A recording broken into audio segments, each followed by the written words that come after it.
এই হাদিসটা এসেছে, ইমাম বুখারী বর্ণনা করেছে, নবীজি নামাজ পড়াচ্ছিলেন, নামাজ পড়ানো অবস্থায় রুকু থেকে যখন আল্লাহর নবী উঠে দাঁড়ালেন, সামি আল্লাহু লিমান হামিদা, পিছনে রব্বানা লাকাল হাম হামদান কাসিরান তাইয়িবান মুবারাকান ফিহি দোয়াটি যখন পড়ল, নবীজি সালাম ফিরিয়ে বলল, বলো দোয়াটা কে বলেছো, কে বলেছো বলো। অনেক লোক বলে আমার নবী গায়েব জানে, বলে না? যদি কেউ বলে যে নবী গায়েব জানে, অদৃশ্যের খবর, ভবিষ্যতের খবর, পরবর্তীকালে কি হবে, কিংবা অমুক জায়গার গায়েবের খবর, চোখ বন্ধ করে গোটা বিশ্বের খবর নবীজি বলে দিতে পারতেন। আল্লাহ যেমন বিশ্বের সবকিছু খবর রাখে, আমার নবীও ঠিক গায়েব জানে আল্লাহর মতো। এই কথাটা বললে ইমাম আবু হানিফা রাহমাতুল্লাহর মতে সেই ব্যক্তি কুফরি করলো, কাফের হয়ে গেল। অনেক পীর সাহেব তারা বলছে, পীর বলছে না, মুরিদ বলছে যে আমার পীর সাহেব গায়েব জানে। আস্তাগফিরুল্লাহিল আযীম। যারা হাক্কানি ওলি, হাক্কানি পীর, তারা পরিষ্কার কোরআন হাদিসের অনুযায়ী ফলো করে। কিন্তু যারা ভণ্ড, তারা মাজারের আড়তে বসে বসে মুরিদের টাকা খাচ্ছে মিথ্যা ভাবে, মুরিদকে ইসলাম কোরআন হাদিস শিক্ষা দিচ্ছে না, আর বলছে পীর সাহেবের কলবের চোখ এমন খুলে গেছে, উনি বসিরহাট ব্রিজের কাছে বসে বসে, হাসনাবাদ বসে বসে, টাকিতে বসে বসে, গোটা একদম উত্তর 24 পরগনা সব বাড়িতে বাড়িতে মুরিদের কি অবস্থা হচ্ছে জানতে পেরে যাচ্ছে। ছি ছি ছি ছি ছি। এটা বললে ঈমান থাকবে? গায়েবের খবর, অদৃশ্যের খবর, কোথায় কি হচ্ছে, কোন জায়গায় কি হবে, আগামীকাল কি হবে, 5 দিন পরে কি হবে, এই সমস্ত সব বিষয় একজন জানেন, আলিমুল গায়ব। আলিমুল গায়ব আল্লাহ। আলিমুল গায়ব কখনো আল্লাহ ছাড়া পৃথিবীর কেউ হতে পারে না। কিছু বেরিলি টাইপের রেজবি বক্তা আছে, বেরিলি, যারা বলে আমাদের আলা হযরত বলেছে।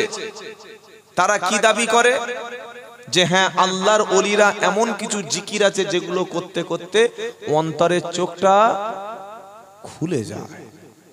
যখন অন্তরের চোখ খুলে যায় তখন জামাটাও খুলে যায়। বলে না, অন্তরের চোখ খুলে গেলে কি হয়, বললে 100, 150, 200 কিলোমিটার দূরে কি হচ্ছে সব বসে বসে বলে দিতে পারে।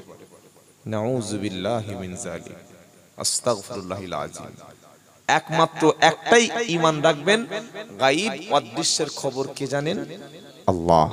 আর নবীকে যতটুকু জিবরাইল দিয়ে জানিয়েছেন তার বেশি নবী জানেন। জোরে বলেন, কুল্লা আমলিকু লিনাফসি। এটা যদি আমি আয়াতটা না বলি, দলিলটা পেশ না করি, কাল সকালে কিছু লোক বলবে অন্যান্য হুজুর তো বলেন নবী গায়েব জানে, বা অনেক পীর সাহেব অন্তর চোখ খুলে গেলে মুরিদের বাড়িতে কি হচ্ছে বলে দিতে পারে। কিন্তু নবী যে গায়েব জানতেন না, আল্লাহ যতটুকু না জানালেন, এটা তো দলিল দিল না। আবার কিছু কিছু মানুষ কিভাবে ঈমান নষ্ট হচ্ছে মায়েদের, বাড়িতে কিছু হারিয়ে গেলে, কিছু চুরি হয়ে গেলে, শাশুড়ির উপর সন্দেহ করে, স্বামীর উপর সন্দেহ করে, গুনুনির কাছে, কিছু তান্ত্রিকের কাছে, জ্যোতিষীর কাছে, কিছু ভণ্ড মৌলবীর কাছে গিয়ে হাত দেখাচ্ছে, হুজুর দেখুন তো, আমার ওড়নাটা মেপে দেখুন তো, আমার স্বামী কোন মেয়ের সঙ্গে সম্পর্ক আছে বলুন তো, আমার শাশুড়ি জাদু করেছে কিনা বলুন তো, আমার গলার সোনার চেন কোথায় পাওয়া যায় একটু খুঁজে দিন তো। এগুলো করে না করে না? শোনেন নাই আপনারা? এই শোনেন নাই?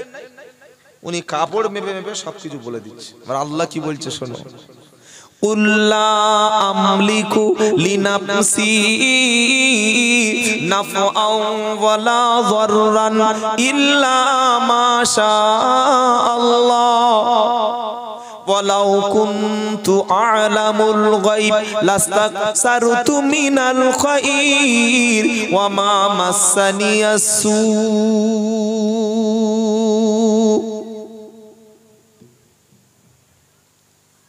9 নম্বর পারা সূরা আরাফের 188 নম্বর আয়াতে লাইনের প্রথমে আমার আল্লাহ পাক শোনাচ্ছে, কুল, নবী আপনি বলুন, নবী আপনি বলুন, লা আমলিকু লিনাফসি নাফআ ওয়ালা দাররা। নবী পাক সাল্লাল্লাহু আলাইহি সাল্লাম বলছেন, আমি আমার নিজের ভালো এবং মন্দ এগুলো কিছুই আমি করতে পারি না, এগুলির মালিক আমি নই। কথাটা আল্লাহর নবীর জবান থেকে আল্লাহ পাক বলিয়ে নিচ্ছে। কিভাবে আল্লাহ বলাচ্ছে একটু ছোট একটা 1 মিনিটের উদাহরণ দিলে বুঝতে পারবেন। বউ রাগ করে স্বামীর সঙ্গে ঝগড়া করে বাবার বাড়ি চলে গেছে, গিয়ে মার সাথে ভাইদের সাথে বলেছে আমার স্বামী কারণে অকারণে মারধর করে। এটা হয় না? হয় না? এখন মা কি করেছে, বিচার ডেকেছে শাশুড়ি সবার জন্য। রাত্রেবেলা স্বামী এর দেখেছে আমার অবস্থা খারাপ, বউর কাছে ফোন করে সারা রাত কাঁদছে, যাওয়ার হয়ে গেছে, আর তোর মারবুনি জানলি, চলে আয়। স্বামী যদি বউর কাছে হাত ধরে বা ফোনে কাঁদে, মেয়েদের মন নরম না শক্ত? কথা বল, আপনাদের কারো বউটো এখন নেই না, সব মরে গেছে কি? মেয়েদের মন নরম, এমন কান্না কেঁদেছে, বলছে আচ্ছা ঠিক আছে তুমি কালকে 5টার সময় এসো, চলে যাবো। 5টার সময় এসো, চলে যাবো। মার সাথে বলেছে তোমার জামাই আসছে। তো মা বললে ঝগড়াঝাটি যাওয়ার হয়ে গেছে, জামাই যখন আসছে ও সকালে আসুক। এসছে সকালে, জামাই রেডি চলে যাবে। শাশুড়ি বলছে কোথায় চ? বলে বাড়ি যাচ্ছে। মাথা মাথা খারাপ নেই, 3 মাস পরে এসছো, বসো, এই হাসবার কর, হাসবার কর। বড় এরকম সাদা যে হাঁস আছে, কি বলে আপনার কাছে? রাজহাঁস। 3 কেজি রাজহাঁস একদম জবাই করে এনে আর বড় বড় রুটি পারোটা করে ইচ্ছা মতো খাওয়াচ্ছে। জামাই মনে করছে আজকে আমার ধুনবে, কি মনে করলে আজকে আমার হবে। এবার পার্টির লোকগুলো সব চলে এসছে, জামাই মনে করছে শালা কি এবার হলো। তখন মেয়েটা স্বামীটা বলছে এই দেখ, যখন তুই জিজ্ঞাসা করবে যে কিরকম ব্যবহার করে, তখন তুই বলবি, আমি তোর বলে দিচ্ছি, তুই অবশ্যই বলবি যে আমার সঙ্গে খুব ভালো ব্যবহার করে, একটু ভুল বোঝাবুঝি হয়ে গিয়েছিল, আমরা নিজেরা ঠিক করে নিয়েছি। এটা বললে আর স্বামীর গায়ে বাড়ি পড়বে? কথা বলেন। এটা কিন্তু কে বলে দিচ্ছে? স্বামী বলে দিচ্ছে আমি বলছি, তুই এটা বলবি না, কারণ তুই নিজেই বলবি যে আমার সঙ্গে ভালো ব্যবহার করে। শুনতে পাচ্ছেন না? পাচ্ছেন না? বলে দিচ্ছে, ভালো করে গুছিয়ে বলে দিচ্ছে। কারণ স্বামী মনে করছে যদি একে গুছিয়ে না বলে দিই, আর যদি বিচারকদের সামনে আমার, কি বুঝলেন, আমি যা করে সব যদি বলে দেয়, তাই ভালো করে বুঝিয়ে দিচ্ছে তুই এই রকম বলবি যে স্বামী আমার সঙ্গে ভালো ব্যবহার করে, একটু ছোটখাটো বিষয় হয়ে গেছে, ওরকম হয়ে থাকে, ঠিক আছে যাও। এটা বলে দেওয়ার পরে শান্তিতে থাকবে। শোনো, পৃথিবীর কোন ব্যক্তি যেন না বলতে পারে যে আল্লাহর নবী পৃথিবীর কোন ব্যক্তির সামান্য উপকার করতে পারে। আল্লাহর নবী পৃথিবীর কোন ব্যক্তির জীবনের ভালো মন্দ কোন ক্ষতিও করতে পারে। নবীর ক্ষতি এবং লাভ করার কোন ক্ষমতা আল্লাহ দেয়নি, সমস্ত ক্ষমতা আল্লাহর হাতে। তিনি কুল্লি শাইইন কাদির, আন্নাল কুওয়াতা লিল্লাহি জামিয়া, সমস্ত ক্ষমতার উৎস একমাত্র আল্লাহ। পৃথিবীর কোন মুসলমান যেন না মনে করে যে হ্যাঁ আল্লাহ উপকার করতে পারে, নবীও উপকার করতে পারে, আল্লাহ ক্ষতি করতে পারে, নবীও ক্ষতি করতে পারে। নবীর লাভ এবং ক্ষতির ক্ষমতা নবীর হাতে ছিল। এইটা যাতে কেউ আল্লাহর সমপর্যায়ে না পৌঁছে দিতে পারে, সেজন্য আল্লাহ তার নবীকে ডেকে বলছে নবী তুমি বলে দাও।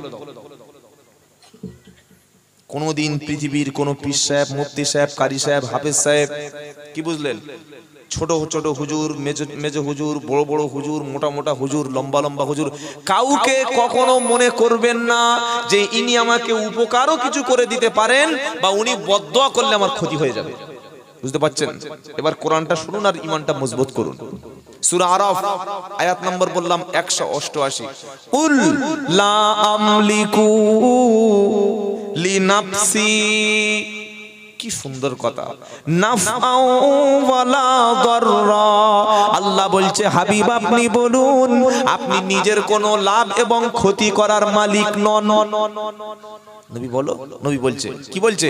লা আমলিকু লিনাফসি নাফআউ ওয়ালা দাররা।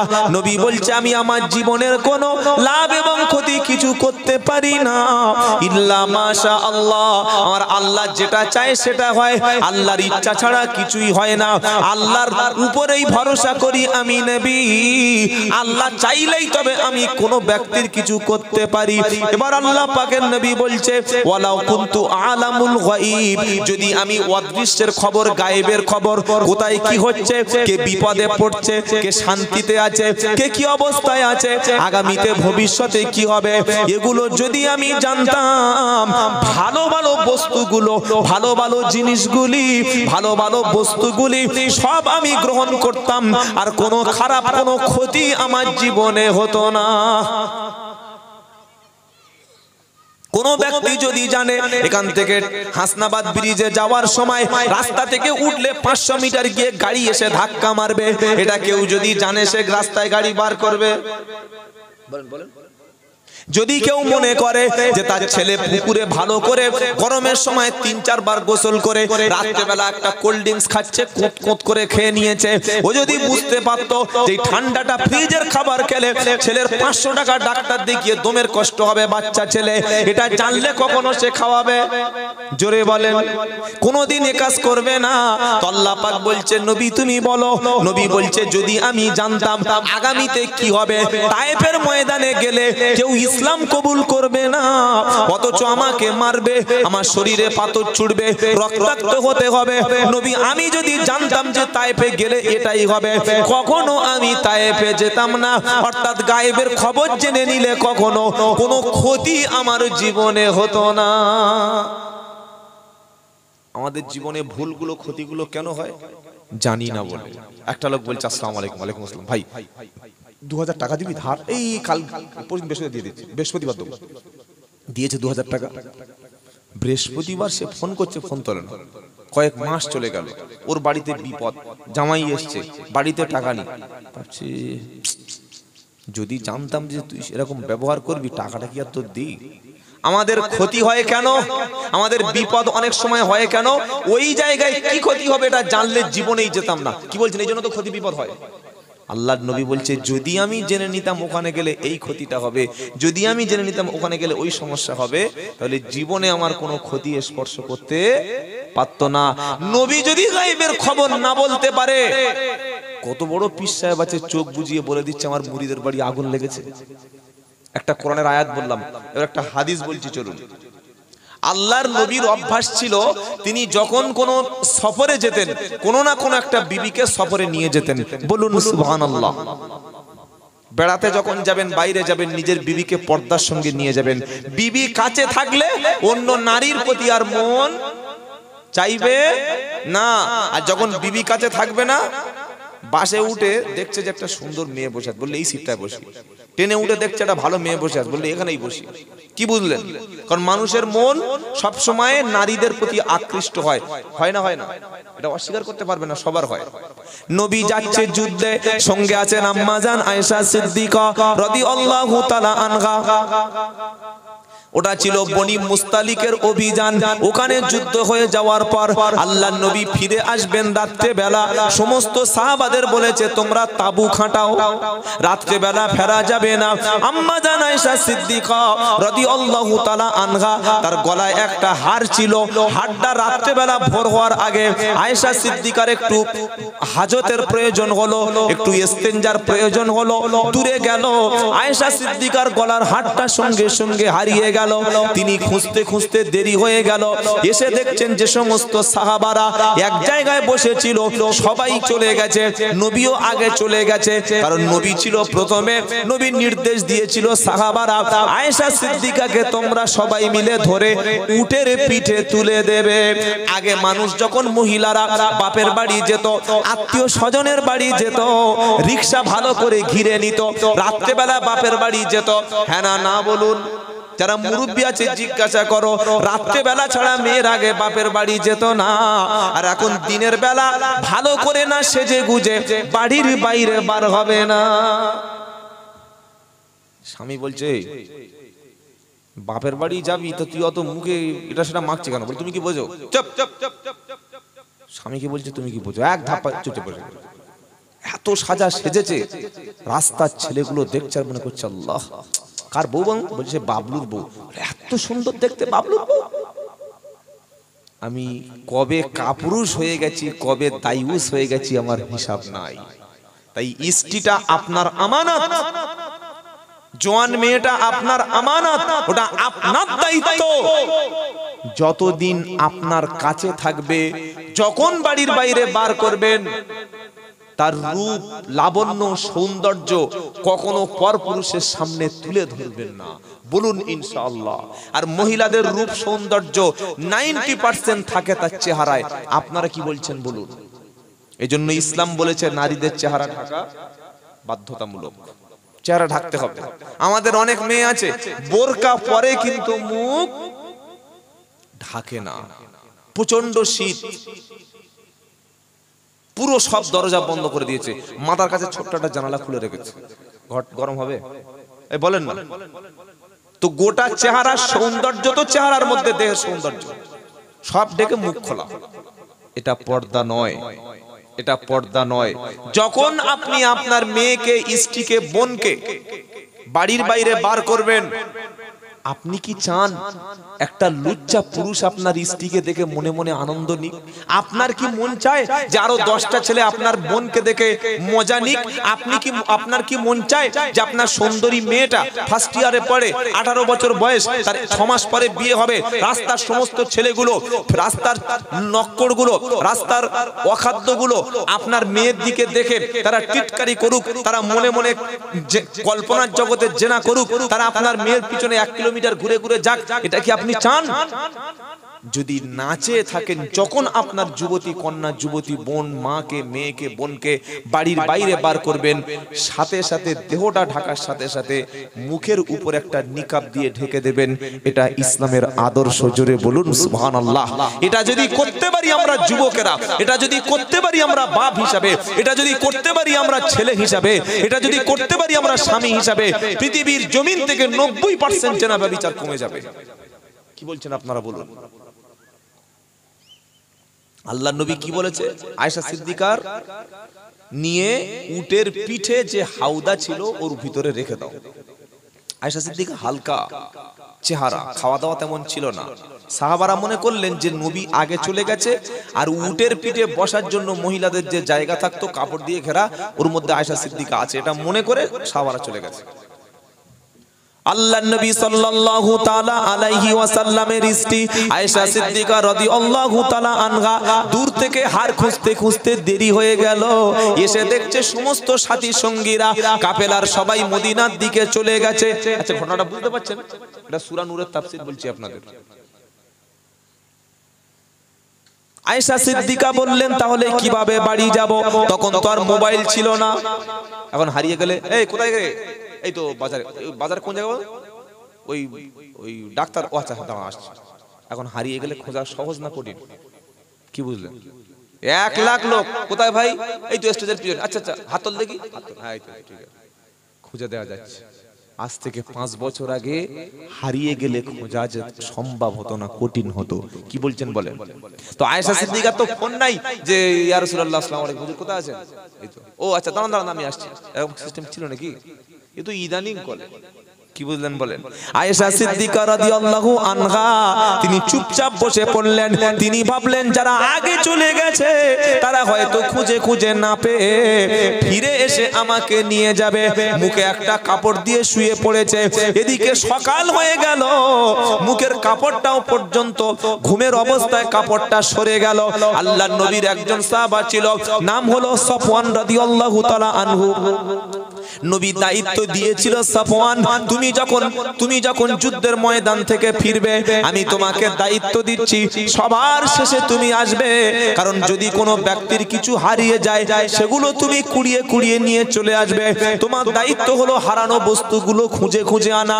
নবী এবং সাহাবারা আগে চলে গেল। আয়েশা সিদ্দিকার জন্য যে উটটা বরাদ্দ ছিল, উটের পিঠে কাপড় দিয়ে ঘেরা একটা যে জায়গা ছিল, সাহাবারা মনে করলেন আয়েশা সিদ্দিকা তার মধ্যে আছে, হালকা মনে করে বুঝতে পারে নাই, উট নিয়ে চলে গেছে।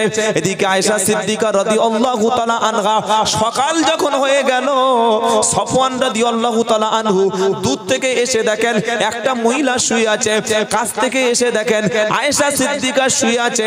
আয়েশা সিদ্দিকার মুখটা দেখে সফওয়ান রাদিয়াল্লাহু তাআলা আনহু নবীর স্ত্রী চিনতে পেরে গেছে। জোরে বলবেন না সুবহানাল্লাহ? এটা সূরা নূরের তাফসীর দেখবেন, পেয়ে যাবেন। অনেকে মনে করবেন তাহলে হুজুর এই যে বললেন মেয়েদের মুখ ঢাকতে হয়, তো সফওয়ান রাদিয়াল্লাহু তাআলা নবীর সাহাবা আয়েশা সিদ্দিকার মুখ দেখে চিনতে পারলো কি করে? তার মানে কি নবীর বউয়ের মুখ কেউ মাঝে মাঝে দেখতো? কি এরকম মনে হচ্ছে না? মনে হচ্ছে নাকি? আমি জলসায় এসেছি, এই তখন প্রায় 9টা বাজে। এবার ধরুন এ পাড়ায় একটা, এ ধরুন আমার এই সালাম, আব্দুল সালাম ভাই, তাই তো? আব্দুল সালাম ভাই ধরুন আমার খুব ভালো বন্ধু, ভাই আমার এই মুরব্বী, আমার একজন বয়স্ক, খুব ভালোবাসেন। উনি বললে, বাবা তুমি আমাদের গ্রামে জলসায় আসছো, এটা খুড়ুল তো, খাড়ুল খুড়ুল, তো আপনার ওই একটু বউকে নিয়ে আসবে, আমার এখানে থাকবে, খাওয়া দাওয়া করে একসাথে চলে যাবে। আমি এনে এই বাবুর বাড়িতে রেখে দিলাম। এখন ইনি যদি বা আশেপাশের ছেলেগুলো যদি আগে আমার বউকে কোনোদিন দেখে থাকে, মুখ দেখে থাকে, তবে তো চিনবে এটা আব্দুল্লাহ জুবাইর বউ। কি বলছেন বলেন? আর যদি মুখ না দেখে থাকে, ঘুরলে রাস্তাকে বুঝতে পারবে যেটা আব্দুল্লাহ জুবাইর বউ বলবে। তো সফওয়ান রাদিয়াল্লাহু তাআলা আনহু নবীর স্ত্রী আয়েশা সিদ্দিকার মুখ দেখে সঙ্গে সঙ্গে বললেন, ইন্না লিল্লাহি ওয়া ইন্না ইলাইহি রাজিউন। কেন বললেন? যে সবাই চলে গেছে আর আয়েশা সিদ্দিকাকে ফেলে রেখে চলে গেছে, কি একটা ক্ষতি হয়ে গেছে। তাহলে তিনি মুখটা কিভাবে দেখে চিনতে পারেন যেটা আয়েশা সিদ্দিকা? হতে তো পারে অন্য কোনো সাহাবার স্ত্রী, হতে তো পারে অন্য কোনো মেয়ে। এই বাচ্চাগুলো এখানে কি করছে? বাবা একজন একটু যা গিয়ে একটু বুঝিয়ে দাও, বাচ্চা মানুষ, ওদের জ্ঞান নাই তো। কি করে বুঝতে পারলেন? সফওয়ান রাদিয়াল্লাহু তাআলা আনহু আয়েশা সিদ্দিকার মুখটা অনেকবার দেখেছিলেন যখন পর্দার আয়াত নাজিল হয়নি। পর্দার আয়াত নাজিল হওয়ার আগ পর্যন্ত পুরুষ নারীর মুখের দিকে দেখতো, নারী ও পুরুষের মুখের দিকে দেখতো, তখনও তাকানো পাপ ছিল না। একটা পুরুষ একটা নারীর সঙ্গে বসে বসে মুখের দিকে তাকানো তখন ফরজ, পর্দা নাজিল হয়নি, মুখ ঢাকতে হবে, আয়াত নাজিল হয়নি। সেই সময় নবীর সাহাবা সফওয়ান রাদিয়াল্লাহু তাআলা আনহু আল্লাহর নবীর স্ত্রী আম্মা জান আয়েশা সিদ্দিকাকে দেখেছিল, তাই দেখে চিনতে পারলেন ইনি আয়েশা। বুঝতে পেরেছেন না পারেন নাই? কখন দেখেছিলেন? যখন পর্দার বিধান নাজিল হয়নি। সফওয়ান রাদিয়াল্লাহু তাআলা আনহু দেখলেন আম্মা জান আয়েশা সিদ্দিকা রাদিয়াল্লাহু তাআলা আনহা বসে আছে, নবীর স্ত্রীকে ইশারা করলেন, উঠে পড়ো। কোথায় কোথায় উঠে পড়ো? উটের পিঠে উঠে পড়ো। এছাড়া অন্য কোনো কথাবার্তা হয়নি। সাহাবাদের তাকওয়া কাকে বলে? জোরে বলুন সুবহানাল্লাহ। যে নবীর স্ত্রী পেয়েছি, একটু গল্প করে নি বা কেমন আছে জিজ্ঞাসা করি, এই রকম কোন মানসিকতা তাদের মধ্যে ছিল না। আর আমরা কি করি? বাড়িতে গিয়ে, দাদা বাড়ি আছো? সেলিম দা বাড়ি আছো? না ভাই বলছে বাড়ি নেই। ভাই বলছে অপরের স্ত্রীকে নিয়ে ঘন্টার পর ঘন্টা বসে গল্প করছি। সবচাইতে বড় ফিতনা হলো দেওরের জন্য ভাবি। শুনতে পেলেন? নবী বলেছেন দেওরের জন্য ভাবি, ভাবির জন্য দেওর হলো মাইয়েত, মৃত। আজরাইলের চাইতে আরো ডেঞ্জারাস হচ্ছে দেওর। আর আমাদের বাড়ির ভাবিগুলো যত মনের কথা, গোপনের কথা, পার্সোনাল কথা সব বসে বসে দেওয়ার সঙ্গে গল্প করছে। অথচ যারা স্বামী এসছেন, বিয়ে করেছেন, শুনে রাখুন, আপনার স্ত্রীকে এমন একটা রুমে রাখবেন যে রুমে আপনার ছোট ছোট সেই ভাই যারা সাবালক হয়ে গেছে, এই ভাইগুলি খোলাখুলি ভাবে, সামনাসামনি ভাবে একসঙ্গে খাওয়া, একসঙ্গে চলাফেরা, একই ঘাটে গোসল করা, একই কলে স্নান করা, একসঙ্গে খোলামেলা যেন আপনার স্ত্রীর সঙ্গে আপনার ছোট ছোট ভাইগুলো অর্থাৎ যুবক দেওরগুলো যেন না করতে পারে। ইসলাম এখানে নিষিদ্ধ এবং হারাম করেছে। এটাই হলো ইসলাম। অথচ 100-র মধ্যে 99টা মুসলমান ভাবি আর দেওরের পর্দার পার্থক্যটুকুই বুঝে না। বাড়ির বউরা কি বলে? ও দেওর তো আমার ছোট ভাইয়ের মতো, বলো না? ঠিক এরকম করে বলছে, ছি ছি ছি, দেওর ছোট ভাই। জানা আছে আপনাদের স্বামী মারা গেলে দেওর বিয়ে করতে পারে? জানা আছে? কথা বলে না? স্বামী যদি মারা যায়, দেওর তার ভাবির সঙ্গে বিয়ে করা জায়েজ না না জায়েজ? কি বলেন? কিছু বলছেন না? হ্যাঁ বানাটা কিছু বলুন। অবশ্যই জায়েজ আছে। শরীয়তে যার সঙ্গে বিয়ে করা জায়েজ, তার সঙ্গে দেখা করা হারাম। শুনতে পেলেন? যার সঙ্গে বিয়ে করা জায়েজ, তার সঙ্গে পার্সোনাল কথা বলা জায়েজ না।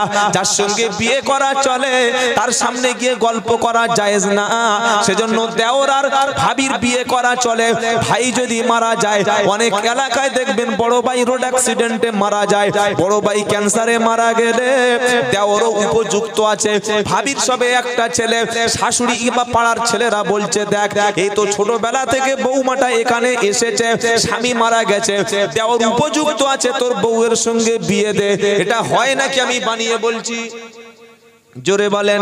দেওর ভাবির সঙ্গে বিয়ে করতে পারে যদি স্বামী মারা যায়, যার সঙ্গে বিয়ে করা জায়েজ তার সঙ্গে একান্তে গল্প করা জায়েজ না। হে মুসলমান, আল্লাহর নবী বলল ভাবির জন্য সবচাইতে বড় ফিতনা হলো দেওর, আর শালীর জন্য সবচাইতে মেয়েদের জন্য বড় ফিতনা হলো দুলাভাই। অধিকাংশ মায়েরা নিজের মেয়েকে বিয়ে দেওয়ার পরে নতুন জামাই এসছে জলসার দিন কিংবা ঈদের দিন 18 বছর 20 বছর 20 বছরের নারীগুলোকে খেদমত করতে বলছে দুলাভাইয়ের, খেদমত করতে বলছে বোনাইয়ের। নাস্তাটা দিয়ে এসো, টিফিনটা দিয়ে এসো, গোসলখানায় পানি গরম করে দাও, সাবানটা ভালো করে পিঠে একটু লাগিয়ে দাও, শ্যাম্পুটা মাথায় একটু চুলে লাগিয়ে দাও। ইসলাম বলল ভাবির জন্য দেওর যেমন ফিতনা, আর শালীর জন্য কে ফিতনা? বোনাই হলো তেমন ফিতনা। এই দুটো থেকে দূরে সরে থাকতে হবে। আল্লাহর নবী সাল্লাল্লাহু আলাইহি সাল্লামের স্ত্রী আম্মা জান আয়েশা সিদ্দিকা রাদিয়াল্লাহু তাআলা আনহা, সফওয়ান তিনি উদাহরণ দিয়ে তিনি ইশারা করে বলছেন আয়েশা সিদ্দিকাকে উঠে পড়ো। তিনি উটের পিঠে উঠে পড়লো। সফওয়ান রাদিয়াল্লাহু তাআলা আনহু নবীর স্ত্রী আম্মা জান আয়েশা সিদ্দিকার উটের দড়িটা ধরে টেনে টেনে মদিনার দিকে নিয়ে চলে গেল। আল্লাহর নবীর সাহাবাদের মধ্যে একজন মুনাফিক ছিল, নাম হলো আব্দুল্লাহ ইবনে উবাই। সে মদিনায় সব জায়গায় রটিয়ে দিয়েছে যে আল্লাহর নবীর স্ত্রী আর সফওয়ান তাদের মধ্যে দুজনের কি একটা সম্পর্ক আছে, তা না হলে এত একসঙ্গে আসবে কেন? আমাদের সমাজে একটা বেঈমানি কথা আছে, কি জানেন? যার রটে তা কিছু না কিছু ঘটে। কোন একজন ব্যক্তি একটা মহিলার সঙ্গে কোন একটা বিষয়ে কথা বলছে, ইমাম সাহেব, পাড়ার ছেলেরা বলছে এ হুজুরের দোষ আছে। কি বলছে বলো? এ হুজুরের দোষ আছে। কিসের দোষ ওটা বুঝে নাও। এটা আপনি কিভাবে বললেন যে তার দোষটা আছে? কিভাবে বললেন? আমরা সব সময় মানুষের নেগেটিভটা পছন্দ করি। নেগেটিভটা, একটা ছেলে একটা মেয়েকে বাইকে নিয়ে যাচ্ছে, পাড়ার ছেলে বলে দেখছিস শালা দারুণ একটা মাল তুলেছে, মাল বলে দিলে, অথচ যে মেয়েটাকে নিয়ে যাচ্ছে সেটা তার কলিজার টুকরা বোন হতে পারে না? পারে। একটা লোক বয়স 36, তার বিয়ে করেছে, ছেলেটা বিয়ে করেছিল 16 বছর বয়স, 17 বছর মেয়ে হয়েছে।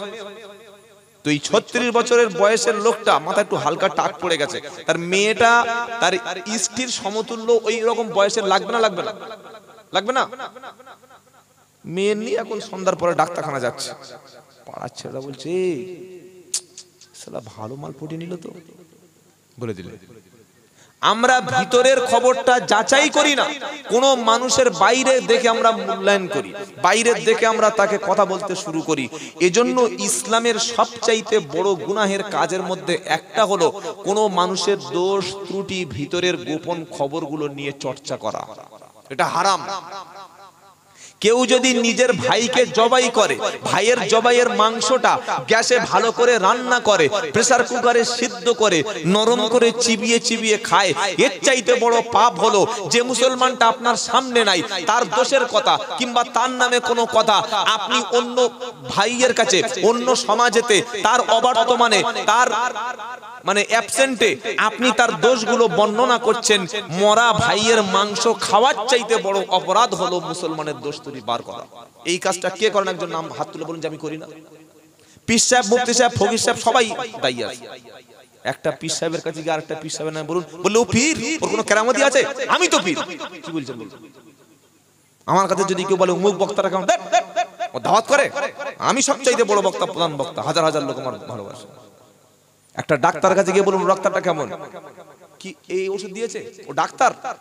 বলে টেস্ট গুলো, বলে সব টেস্ট ছিঁড়ে ফেলে দাও, ফের নতুন করে টেস্ট করো। কি বলছেন? বলবে না? বলবে না। একটা ইমাম সাহেবের কাছে আরেকটা ইমাম সাহেব গীবত করবে, একটা মাওলানা আরেকটা মাওলানা গীবত করে। একটা দোকানে গিয়ে বলুন ওই দোকানের মাল, তুই ও দোকানে ঘি এনেছিস, মরবি, ও ঘি ইঁদুর হাঁটে, ও দোকানে চাল পোকা রয়েছে। এই যে মানুষের গীবত, তাহলে আমরা তো কেউ কাউকে ভালো বলতে পারছি না ভাই। আমরা আমার ভাইকে কেন ভালো বলবো না? আমি কেন বলতে পারবো না? হয়তো ধরুন আমি একজন ফুরফুরার পীর সাহেব, আমি এই কথাটা কি বলতে পারবো না যে তাবলীগ জামাতের সঙ্গে আমার রক্তের সম্পর্ক না থাকতে পারে, কিন্তু তারা আমাদের কলেমার ভাই।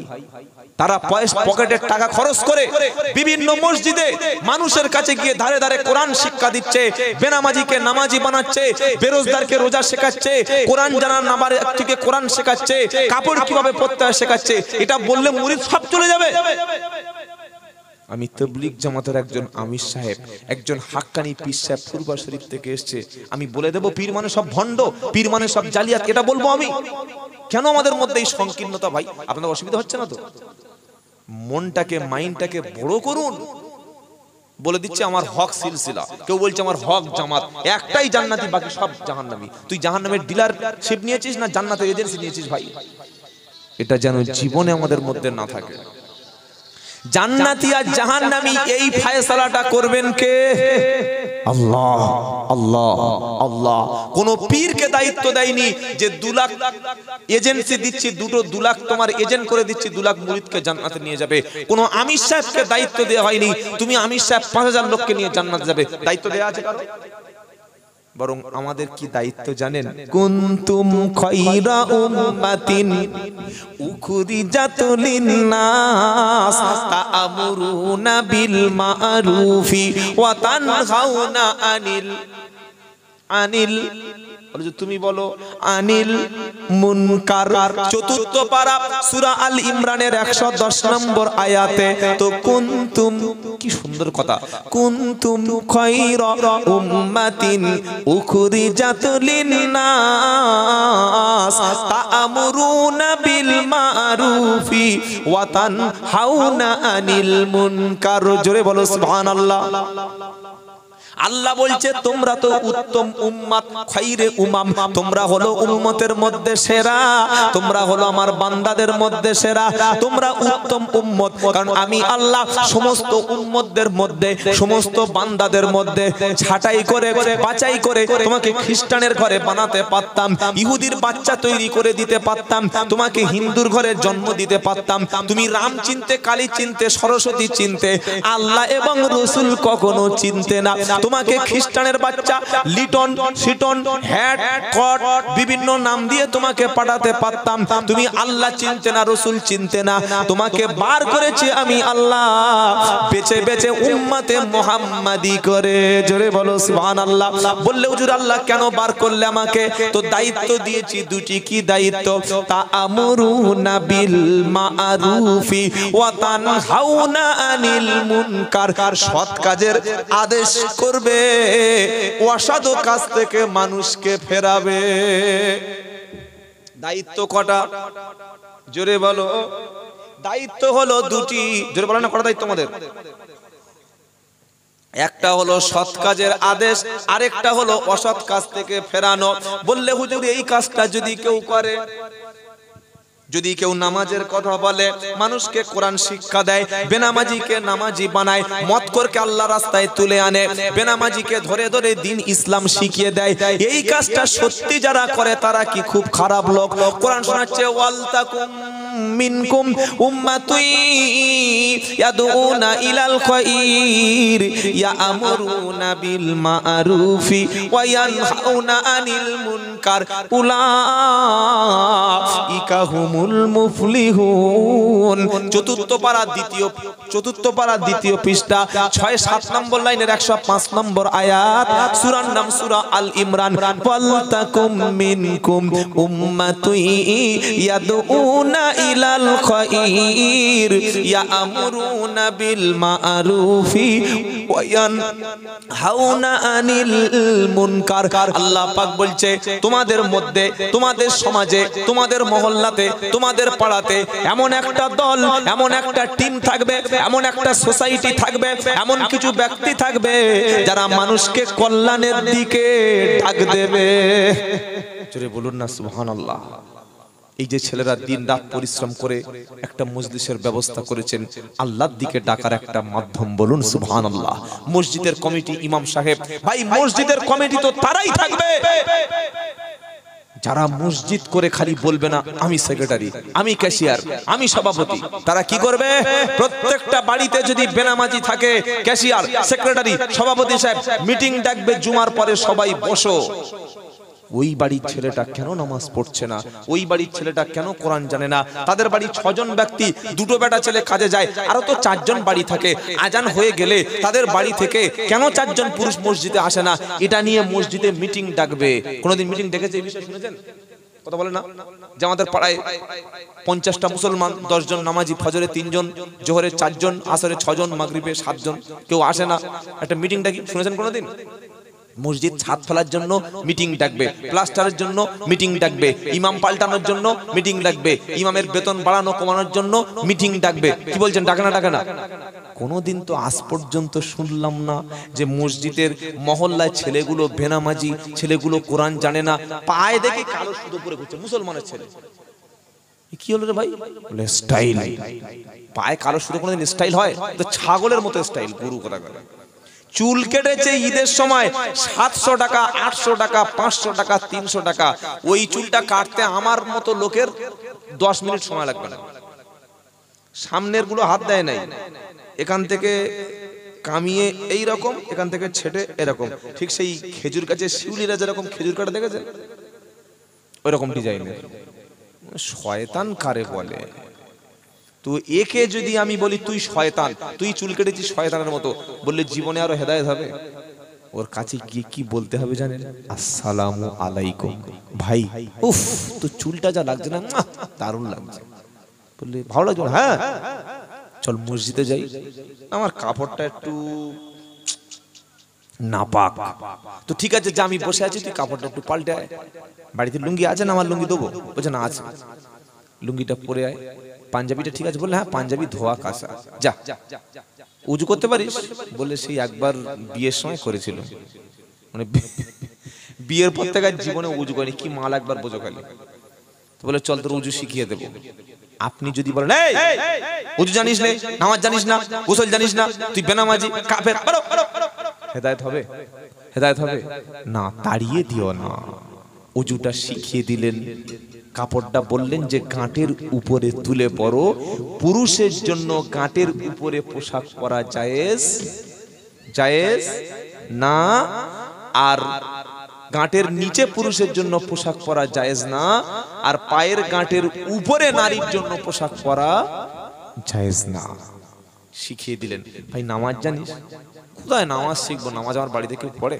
পড়লে তো শিখবো, চল মসজিদে যাই।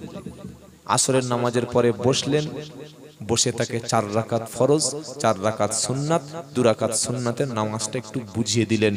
বর্তমান আপডেট ছেলে স্মার্টফোন ব্যবহার করে, অ্যান্ড্রয়েড সেট ব্যবহার করে, ইন্টারনেট ব্যবহার করে, 10 থেকে 15 মিনিট লাগবে না হিসাবটা বুঝিয়ে দিতে।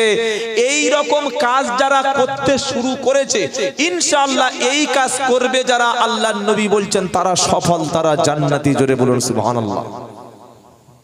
কোথায় লেখা আছে? তো বললাম কুন ওয়ালতাকুম মিনকুম উম্মাতুন ইয়াদউনা ইলাল খায়র ইয়ামুরুনা বিল মা'রুফি ওয়া ইয়ানহাউনা আনিল মুনকার।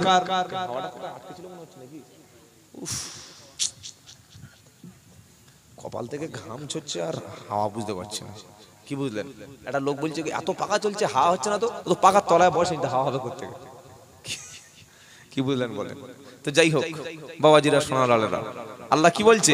ওয়ালতাকুম মিনকুম উম্মাতুন ইয়াদউনা ইলাল খায়র ইয়ামুরুনা বিল মা'রুফি ওয়া ইয়ানহাউনা আনিল মুনকার। তোমাদের মধ্যে এক শ্রেণীর লোক থাকবে, মানুষকে ডেকে ডেকে কল্যাণের দিকে আনবে, সৎ কাজের আদেশ করবে, অসৎ কাজের নিষেধ করবে। উলাইকা হুমুল মুফলিহুন, ওরাই হলো সফল। জোরে বলুন সুবহানাল্লাহ। সফল মানে দুনিয়ায় টাকা পয়সার জন্য সফল না, আখিরাতে সফল, ওটাই সফল। সুবহানাল্লাহ বলতে ইচ্ছা করে না? আর সফল কারা? সূরা মুমিনুন বলছে কদ আফলাহাল মুমিনুন, মুমিন ব্যক্তিরা হলো সফল ব্যক্তি। জোরে বলুন সুবহানাল্লাহ। সফল কারা?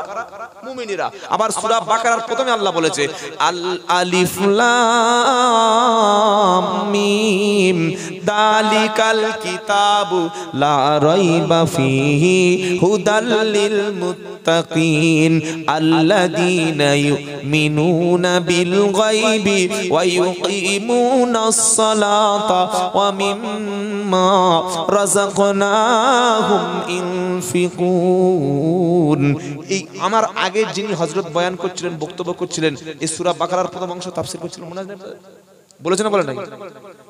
কান চোখ সবসময় খোলা রাখতে হয়, এটা বলে গেছে। তো এই চারটে পাঁচটা কোয়ালিটি যার মধ্যে থাকবে, এই কোয়ালিটি সম্পন্ন ব্যক্তিদের সম্পর্কে আল্লাহ পরের পৃষ্ঠায় বলছে। কি বলছে জানেন? উলাইকা আলা হুদাম মির রাব্বিহিম ওয়া উলাইকা হুমুল, কথা বলে না, উলাইকা হুমুল মুফলিহুন। নামাজ কায়েম করেছে যারা, আল্লাহকে না দেখে বিশ্বাস করেছে যারা, যাকাত দিয়েছে যারা, নবীর উপরে যে কিতাব সমস্ত আসমানের কিতাবের উপরে ঈমান এনেছে যারা, ওরা হেদায়েতের পথে আছে, ওরা হচ্ছে সফল। বলুন সুবহানাল্লাহ। এরা হচ্ছে সফলকাম ব্যক্তি। আল্লাহু আকবার, আল্লাহু আকবার। আল্লাহ আমাদের সফল মুমিন হওয়ার তৌফিক দান করেন। সকলে জোরে বলুন আল্লাহুম্মা আমিন। বাবাজিরা শোনালেন, আল্লাহ ওয়ালা ভাইরা, চেষ্টা করবেন সব সময় মানুষকে হকের কথাটা বলা, মানুষকে আল্লাহ রাস্তায় ফিরিয়ে আনা। এই কাজটা হচ্ছে এতটা গুরুত্বপূর্ণ কাজ, যে কাজ আল্লাহর নবী সাল্লাল্লাহু আলাইহি সাল্লাম সহ বিশ্বের শ্রেষ্ঠ ওলিরা, পীরেরা, হাক্কানি ওলামারা, তাদের একটাই টার্গেট, বেনামাজিকে নামাজি বানানো, সুদকে মানুষের হাত থেকে সুদকে হারাম বুঝিয়ে হালাল পথে আনা। একটা ছেলে নাপাক নাপাক নাপাক পোশাকটা জানে না, অপবিত্র জানে না, কি করে আমার ছেলেটাকে পাক বানাবো, এই রকম চিন্তা ফিকির যাদের মাথায় এসছে, তারাই প্রকৃত ঈমানওয়ালা। জোরে বলুন না সুবহানাল্লাহ। আর আল্লাহ পাক বলছেন তোমাদের কাজ হচ্ছে আমার দিকে বান্দাকে জুড়ে দাও। উদউ ইলা সাবিলি রাব্বিকা বিল হিকমাতি ওয়াল মাউইজাতিল হাসানা ওয়াজাদিলহুম বিল্লাতি হিয়া আহসান ইন্না রাব্বাকা হুয়া আলামু বিমান দাল্লা আন সাবিলিহি ওয়া হুয়া আলামু বিল মুহতাদিন। 14 পারা 20 পৃষ্ঠায় 11 নম্বর লাইনের 125 নম্বর আয়াত সূরা নাহাল। উদউ ইলা সাবিলি রাব্বিকা বিল হিকমাতি ওয়াল মাউইজাতিল হাসানা ওয়াজাদিলহুম বিল্লাতি হিয়া আহসান। জোরে বলুন না সুবহানাল্লাহ। মিষ্টি মিষ্টি কথা বলবে, উপদেশ তুমি দেবে, নরম নরম কথা বলবে, সুন্দর সুন্দর ওয়াজ করবে, করে মানুষদেরকে আল্লাহর দিকে জুড়ে দেবে। ও মসজিদ কমিটি, ও জলসা কমিটি, ও গ্রামের মাতব্বর, ও মুসল্লিরা, আল্লাহ পাক শোনাচ্ছে শোনো, কমিটির দায়িত্ব শুধু মসজিদ নির্মাণ করা না, ক্লাবের দায়িত্ব শুধু ক্লাব চালানো না, জলসা কমিটির দায়িত্ব শুধুমাত্র তাবারক দিয়ে বছরে একদিন দোয়ার মজলিস করা না, না না, তাদের দায়িত্ব হলো গ্রামের মধ্যে অনেক বেনামাজি থাকবে, অনেক সুদখোর থাকবে, অনেক ঘুষখোর থাকবে, আল্লাহকে চিনবে না, রাসূলকে চিনবে না, এমন ব্যক্তি অনেক থাকবে। তোমরা তাদের হাতে ধরবে, সুন্দর সুন্দর কথা বলবে, তাদেরকে বুঝিয়ে এনে আমি আল্লাহ আমার দিকে জুড়ে দেবে। এই কাজটা করবে যারা, প্রকৃত মুমিন ব্যক্তি হলো তারা। জোরে বলুন সুবহানাল্লাহ। আর সৎ কাজের আদেশ, অসৎ কাজের নিষেধ, এটা করবে যারা, আল্লাহ বলছে আমার দয়ার জান্নাতি হলো তারা। জোরে বলো সুবহানাল্লাহ। বললে হুজুর এটা আবার কোত্থেকে বার হলো?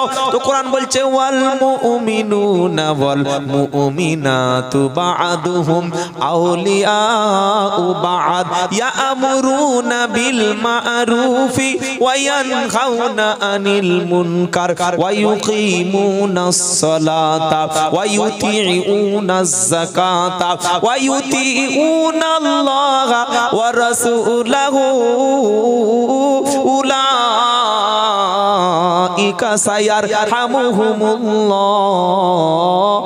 10 পারা 17 পৃষ্ঠা একদম 8-9 নম্বর লাইনের 71 নম্বর আয়াত। একদল ইমানদার মুমিন, আরেকদল ঈমান নারীর বন্ধু। কোরআন বলছে ইমানদার পুরুষ ইমানদার নারীর বন্ধু। কেন? আল্লাহ পাক কারণটা কি? যে ইয়া'মুরুনা বিল মা'রুফি ওয়া ইয়ানহাউনা আনিল মুনকার। ইমানদার পুরুষ ইমানদার নারীর এই কারণে মুমিন মুমিনাতের বন্ধু হবে, সৎ কাজের আদেশ অসৎ কাজের নিষেধ যারা করবে, ওয়া ইউকিমুনাস সালাতা নামাজ কায়েম করবে, নামাজি হবে, ওয়া ইউতিউনাজ যাকাতা যাকাত প্রদান করবে, ওয়া ইউতিউনাল্লাহা ওয়া রাসূলাহু আল্লাহ এবং রাসূলের কথাগুলো মেনে চলবে যারা, ওরাই আল্লাহর রহমতের তলায় থাকবে। জোরে বলুন না সুবহানাল্লাহ, নারায়ে তাকবীর। আমরা যতদিন বাঁচব পৃথিবীতে মসজিদের সঙ্গে জুড়ে থাকবো, বলুন ইনশাআল্লাহ। কত নামাজি আছে যারা এখনো পর্যন্ত, বিশ্বাস করুন সূরা ফাতিহাটা যদি বলেন চাচা একটু পড়ো, তখন দেখবেন মাথা নিচু করে লজ্জায় চলে যাচ্ছে। যদি কেউ XYZ তাকে ধরে সূরা ফাতিহাটা শিখিয়ে দেয়, যে শেখাচ্ছে সে খুব ভুল করছে না ভাই, মোটেক ভুল করছে না। আপনি আমাকে হাদিয়া দিয়ে খাইয়ে এখানে দাওয়াত করে এনেছেন কেন? শেখার জন্য না শেখার জন্য নয়, শেখানোর জন্য। আমি যদি কাল সকালবেলা নিজের টাকা খরচ করে মসজিদে বলি যে আজকের সন্ধ্যা পর্যন্ত, রাত 12টা পর্যন্ত থাকবো, পাড়ার যত ছেলে আছে সবাইকে হাতে ধরে ট্রেনিং দিব, নামাজ শিক্ষা দেব, কোরআন শিক্ষা দেব, মানুষকে ওযু গোসলটা শিখিয়ে দেব, তাহলে আপনারা কি বলবেন? থাকতে দেবেন না মসজিদ থেকে তাড়িয়ে দেবেন? কথা বলছেন না, থাকতে দেবেন? চলবে না। ফাঁকা ময়দানে চললো আর মসজিদে চলবে না কেন? কথাগুলো ভাবার চেষ্টা করুন। আজকের আমরা মুসলমান দাবি করি, মনে করি আমি মুসলমান, অথচ আমরা ইসলামের কিছুই জানতে পারলাম না। সবচাইতে মূল্যবান কিতাব কোরআনটুকুই যদি আমি না পড়তে পারি ভাই, তাহলে আমার জীবনে কি শেখা হলো বলুন? যদি আমি আল্লাহর কিতাবটুকু সহি করে তেলাওয়াত না করতে পারি, কারণ হাসরের ময়দানে কোরআন হয় পক্ষে অথবা বিপক্ষে সাক্ষী দেবে, এর বাইরে না। কিছু মাথায় রাখার চেষ্টা করুন। হাসরের ময়দানে, বিচারের ময়দানে কেউ কারোর সামান্য উপকারটুকু করবে না। যদি কেউ প্রতিশ্রুতি দেয় কোনো বিপদ নাই, আমি তো পার করে দেব, মনে রাখবেন তিনি সম্পূর্ণ মিথ্যা কথা বলছেন। আল্লাহ পাক বলছেন ওয়াকুল্লুহুম আতিহি ইয়াউমাল কিয়ামাতি ফারদা, 16 পারা 10 পৃষ্ঠা 15 লাইন 95 নম্বর আয়াত সূরা মারিয়াম। তোমরা প্রত্যেকে আমার সামনে যখন আসবে, একা একা পার্সোনাল আসবে, দলবদ্ধভাবে 4-5টা লোক নিয়ে, ভক্ত নিয়ে আমার সামনে দাঁড়ানোর কোনো সুযোগ নাই। যে হুজুরকে ডেকে মিলাদ করিয়ে নিয়েছি, বাড়িতে দোয়া করে দিয়েছে, যেমন ওই হুজুর ইনশাআল্লাহ আমাকে পার করে দেবে, এরকম কোনো সিস্টেম নাই। অমুক পীর সাহেব পার করে দেবে সে সিস্টেম, অমুক জামাতের আমির সাহেব, অমুক মুফতি সাহেব, আমার হাফেজ সাহেব জামাই, কি বললেন, হাজী সাহেব শ্বশুর আছে, বিপদ নাই, এসব কিন্তু কিয়ামতে চলবে না। যে যেমন কর্ম করেছে সে তেমন ফল। 5 ওয়াক্ত নামাজ আজ থেকে পড়বো ইনশাআল্লাহ, বলেন ইনশাআল্লাহ। সাথে সাথে কোরআন শিখবেন। নামাজ আর কোরআন, নামাজ আর কোরআন। কোরআন শেখানো ছাড়া জাতির কোনো লাভ নাই, কোনো ভাবেই আপনি উপকৃত হতে পারবেন না।